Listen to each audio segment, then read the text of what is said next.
Hi guys, Ross Jeffries here. This video is an answer to an email I got on my members only Yahoo group. That's for people who have bought one of my speed seduction products. And it was a very interesting email, almost a lament from a guy who's a special forces soldier. And he was saying in his email how he has no problem, running through minefields, putting his life on the line. But when it comes to approaching women, he, as he put it, just can't approach that girl in the 800-pound gorilla suit. And he said something very interesting in his email. He talked about overcoming fear. He wanted to know, how does he overcome fear? So just very briefly, in this very brief video, I want to talk about the concept of overcoming fear. I don't think it's a very useful concept, because in order to overcome something, you have to start with it.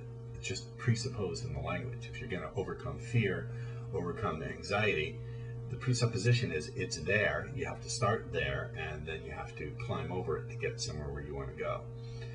And the other thing he said in the email that I found very interesting is he talked about, it's time to restore my place as the dominant sex on the planet. And again, I really thought, well, it's true that being dominant is one of the 4 vibes that attracts women, but in the context in which he was talking about it, again, it sounded like approaching a woman was like this terrific, titanic, heroic struggle, and his solution was to be powerful enough to dominate that situation and to beat it. See, the problem with overcoming fear or any of that other stuff is that you're not really giving your mind a good place to go. You're not giving your mind a mental image, a direction, any of that. You're just simply saying what you don't want. Now, it's almost a trivial observation in the field of self-help to say that you should aim where you want to go instead of over-focusing on where you don't want to be. But in this case, I think this guy has to stop and think. Does he really want to, at this stage of the game, where he's not even yet approaching and talking to women, does he really want to aim at an image of himself being super confident and always dominant? Is that the image that he really wants to take on at this point? And I don't think it is. I think in the beginning, what's more useful for many guys is to take on the image of someone who doesn't need to know the answer, who doesn't need to know with certainty what's going to happen before he approaches a woman.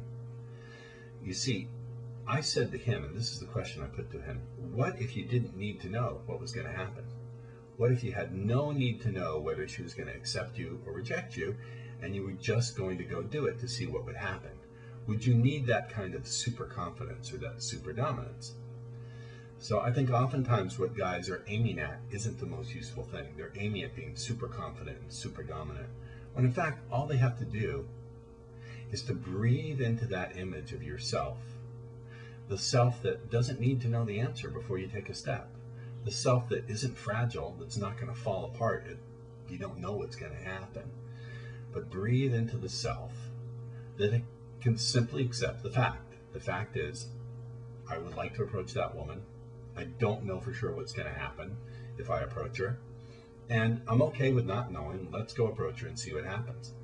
That simple image of someone who's willing to accept uncertainty, can breathe into uncertainty and be okay with it, is actually in the beginning when you don't have a lot of experience, far more practical than imagining yourself as being super powerful.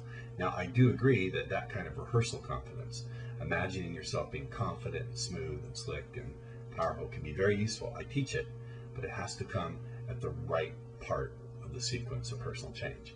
There is a sequence of personal change, and that sequence is going to be a little bit different for each person, depending on their habits of thinking and what their experience is.